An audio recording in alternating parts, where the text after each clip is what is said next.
अस्सलाम वालेकुम। जैसे कि आपको पता है मेरा नाम है उबैद और मेरा यूट्यूब पे लेक्चर आता है मैथ का। जैसे कि आपको पता है एक महीना रमज़ान था जिस वजह से जो है लेक्चर बहुत ही ज़्यादा स्टॉप था और आज मैं फिर से आपके सामने लेकर आया हूँ मैथ का एक क्वेश्चन। इसी तरह सपोर्ट करते रहिए।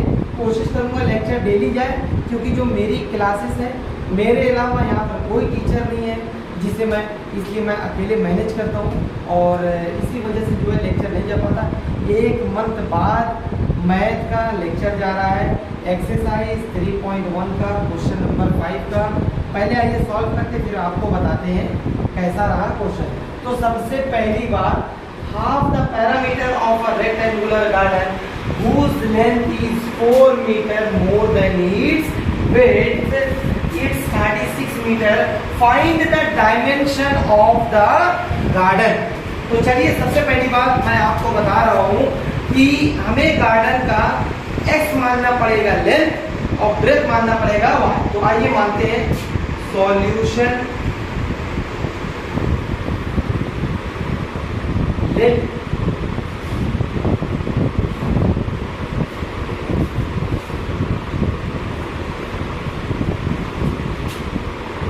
गार्डन की जो लेंथ है वो हमने मानी है x एंड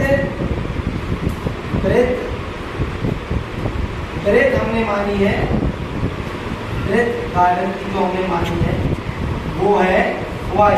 तो सबसे पहली बात तुम्हें फॉर्मूला पता होगा, half is equal to length plus breadth. तो सबसे पहली बात आइए हम आपको बताते हैं फॉर्मूला। हाफ पैरामीटर का फॉर्मूला होता है 2, लेंथ की जगह मान लेते हैं x और ब्रेथ की जगह मान लेते हैं y और इसकी जो टोटल लेंथ की जो विड्थ दी गई है वो है 36 मीटर। तो बराबर आएगा 36। तो ये वाला 2 कट जाएगा। अब मेरे पास क्या बचा, x बन जाए x प्लस का प्लस y का y बराबर का बराबर 36 का 36। ये मेरा निकल के आया इक्वेशन 1। आइए नेक्स्ट इक्वेशन क्या है, half the perimeter of a rectangular garden whose length is 4 metre more than means x is equal to y plus 4। ये इक्वेशन हो गया 2। तो सबसे पहली बात, दो इक्वेशन के दो डब्बे। तो आइए पहले इक्वेशन का पहला डब्बा बनाते हैं फिर दूसरे इक्वेशन का दूसरा डब्बा बनाते हैं और उसके बाद हम आपको बताते हैं कि इसका ग्राफ कैसे ड्रॉ करा जाए। तो आइए, तो इक्वेशन 1 के लिए हम यहाँ पे एक डब्बा बना रहे हैं। ये है x, ये है y। बात हो रही है इक्वेशन 1 की, तो मैं यहाँ पे इक्वेशन 1 और इक्वेशन 1 की अगर बात हो तो मैं इक्वेशन 1 वाली जो वैल्यू है मैं उसको उतार देता हूँ। x का x प्लस का प्लस y का y बराबर का बराबर 36 का 36। x मानूंगा y निकलेगा, y मानूंगा x निकलेगा। तो x को मैं मान लेता हूँ 0। तो आइए देखते हैं, ये x की जगह मैं 0 रख दूंगा प्लस y बराबर 36। मतलब अगर x 0 निकलूंगा तो y मेरा आएगा 36। तो मेरा यहाँ पर क्या आया 36 और y को 0 रख लूंगा। तो चलिए फिर यही इक्वेशन को उतार लेते हैं, x प्लस वाई बराबर 36। अब देखिए मैंने इससे पहले x को 0 माना, अब मैंने माना y को 0। तो मैं यहाँ पे लिख रहा हूँ x का x प्लस का प्लस 0 का 0 बराबर का बराबर 36। तो x हो जाएगा 36। मतलब y को 0 माना x 36 आया, x को 0 माना y 36 आया। पहला इक्वेशन हो गया तैयार। आइए बढ़ते हैं दूसरे वाले डब्बे पे। तो दूसरा वाला डब्बा बनाएंगे उसके बाद आपको बताएंगे ग्राफ। तो चलिए आइए, बात दूसरे इक्वेशन की हो रही है। तो दूसरा डब्बा यहाँ पर बनाएंगे 1 2 3 4। ये मान लीजिए एक x और दूसरे को मान लीजिए y। देखिए मैं यहाँ पे x को मान लेता हूँ 4, कुछ भी मान सकते हो 5 6 2 1 जो आपको मानना है मान लीजिए। तो आइए देखते हैं, x को मान लेते हैं। पहली बात दूसरे इक्वेशन की हो रही है तो यहाँ पर दूसरा वाला इक्वेशन को मैं उतार लेता हूँ, x is equal to y plus 4 x को अगर मैं 4 मानता हूँ तो y जो मेरा रहेगा क्या रहेगा, तो आइए देखते हैं। x 4 है, y की जगह कुछ नहीं है तो y आ गया, प्लस का प्लस आ गया, 4 का 4 आ गया, ये प्लस उधर जाएगा तो क्या हो जाएगा, क्या हो जाएगा माइनस, तो y कितना आएगा 0। अंडरस्टैंड। तो आइए एक बार y को जो है 4 मान लेते हैं, या मान लीजिए x को 0 मानते हैं, देखिए निकल पाता है, x को 0 मान लेते हैं, तो x को 0 मानते हैं। आइए देखिए पहले दूसरे इक्वेशन को हम उतार लेते हैं, x is equal to y plus 4, x को मानते हैं 0 बराबर y प्लस 4। ओके, अब y मेरा क्या आ जाएगा, ये उधर जाएगा तो मेरे पास आएगा 4, तो यहाँ पर आएगा 4, मतलब x आया 4 और 0, y जो आया वो है 0 और 4। आइए इसके मुकाबले जो भी मैंने हल किया है, अब मैं आपको बताऊंगा ग्राफिकली ड्रॉ करके किस तरह से इक्वेशन को हल किया जाता है। इसी तरह जुड़े रहिए। जो है कि 1 महीना जो गैप हुआ है, और मैं जानता हूँ इसमें बहुत सारे नुकसान होते हैं, लेकिन बात ये है कि इंस्टीट्यूट चलाना और एक लोगों को चलाना बहुत बड़ी बात होती है, और उसमें सारी चीज़ें हैंडल करना, और उसके ऊपर से रमज़ान रहे, जिस वजह से बिल्कुल हिम्मत नहीं पड़ रही है वीडियो बनाने की। फिर से आए, आपको कोई भी डाउट है, science, English, bio, physics, chemistry, आप कमेंट बॉक्स में जो है लिंक में आप मैसेज करिए, आप कमेंट करिए, I will provide everything what you want. तो सबसे पहले 2 मिनट के लिए वीडियो चलेगी, आप इसको नोट डाउन करिए, इसके बाद बनाते हैं ग्राफ, फिर आपको बताते हैं ग्राफ ड्रॉ कैसे होता है।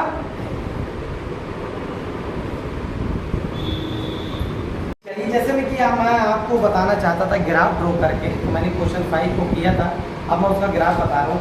तो सबसे पहली बात, x है 0, तो ये है x 0, ये है x एक्सिस, ये है y एक्सिस, ये है x, ये है y। x कितना है 0, y कितना है 36, तो आइए 36 पे तो मैं यहाँ पर जो है लिख देता हूँ 0,36, मेरा हो गया। अब दूसरा जो है x जो है वो क्या है 36, तो x 36 है, तो ये वाली 6, ये क्या है 36, y कितना है 0, तो ये क्या रहेगा 36,0। तो कहने का मतलब है ये जो लाइन मिलेगी वो यहाँ से लेके ये यहाँ से आएगी, ठीक है ना। ये मेरी लाइन थोड़ी यहाँ वहाँ हो रही है क्योंकि मैंने स्केल से ड्रॉ नहीं किया, आप स्केल रख के करिए तो बराबर आएगा। आइए इक्वेशन 2 की बात करते हैं। x कितना है 4, ये वाली x लाइन है, x कितना है 4, y कितना है 0, तो यहाँ पे कॉमा में लिख देना 0,4। ओके, आइए दूसरे में देखते हैं। पहले x क्या है 4 है, y है 0, फिर x कितना है, फिर x 4 है, y है 0, तो इसका मतलब एक ही लाइन बनेगी, और वो लाइन जो है वो यहाँ पर किसी भी मिडल चीज़ में काटते हुए चली जाएगी, और ये जहाँ पर पॉइंट में मिलेगा 20 यहाँ पर आ रहा है 24, और यहाँ पर आ रहा है 24, मतलब x भी 24 और y भी 24 आता है। चलिए इसी लगे हाथ में आपको एक चीज़ और बताता हूँ, वीडियो नहीं रोकूंगा, मैं आपको बताता हूँ। अगर वैल्यू सेम आ जाए तो वैल्यू को आप चेंज कर सकते हैं। कैसे चेंज कर सकते हैं, देखिए मैं आपको बता रहा हूँ। सेम टू सेम, अगर जैसे मान लीजिए आपको नहीं समझ में आ रहा है तो मैं आपको एक चीज़ बता रहा हूँ, ये जो लाइन मैंने काटा है इसको आप जो है मिटा दीजिए, ठीक है ना। ये मैं मिटा दे रहा हूँ, अभी देखते रहेंगे आप, ये मैं आपको मिटा दे रहा हूँ, ठीक है ना। उसके बाद देखिए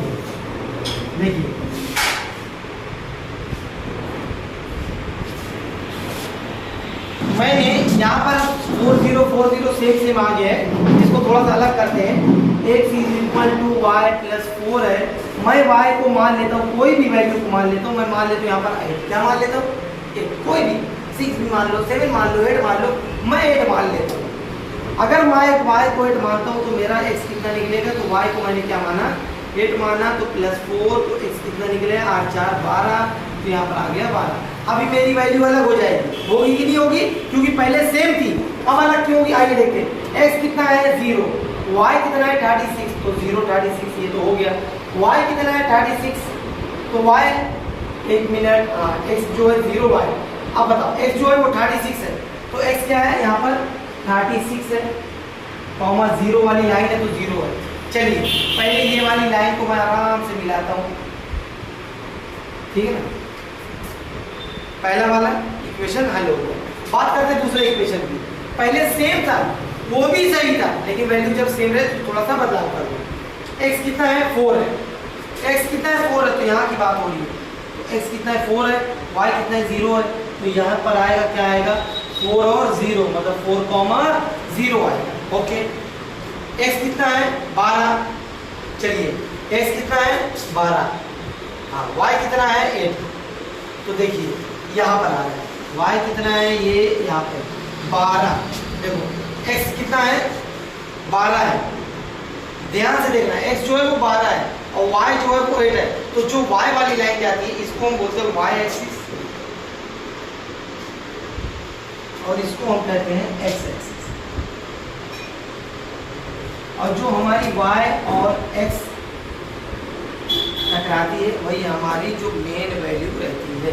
तो आइए x था 0, y था 36, ये आपने समझ में आ गया। इसी तरह x था 4, तो x क्या है 4 आ गया, y जो है नीचे वैल्यू जो 0 आ गई। अगर एक पॉइंट में 0 है तो दोनों पॉइंट में ही 0 रहेगी, x भी 0 रहेगी और y भी 0 रहेगी। दूसरी बात, x कितना है 12, तो x जो है वो है 12, y कितना है 8, सामने देखिए y कितना है, तो ये एक मॉडरेट लाइन ले लीजिए यहाँ पर, जिससे आपको वैल्यू लिखने में आसानी हो जाएगी।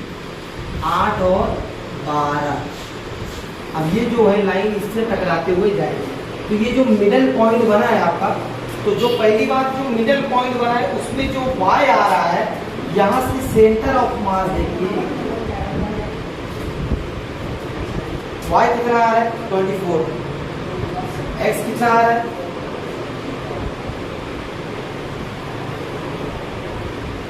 20, तो y कितना आया 24, x कितना आया। इसी तरह मिलते हैं नेक्स्ट वीडियो पे आपको नए क्वेश्चन के साथ।